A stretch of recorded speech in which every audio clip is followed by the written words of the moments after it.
Ushbu loyiha Mikrokredit bank hamkorligida Qashqadaryo viloyat Nishon tumani Istiqbol MFA 2919 sonli konturda amalga oshirilmoqda. Bu yerda tarvuz ekilgan.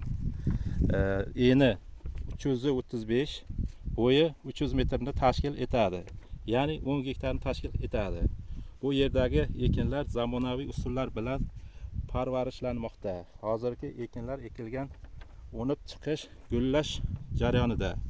Ekinlarni yetishtirish 90 kun davom etadi.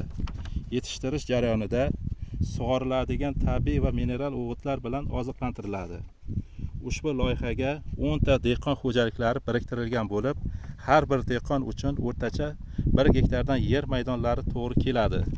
Loyihani samarali amalga oshirish uchun lider tadbirkor, ya'ni Miraziz Istiqbol agro ishlab chiqarish kooperativi biriktirilgan. Ushbu loyiha bo'yicha har 1 gektardan 35 tonna, jami 350 tonna hosil olish rejalashtirilgan. Kelajakda ekin maydonini kengaytirish va shu orqali dehqon xo'jaliklarining daromadlarini oshirish niyatidamiz. Kelgusida takroriy ekin ekish uchun sabzi ekinini ekish rejalashtirilmoqda.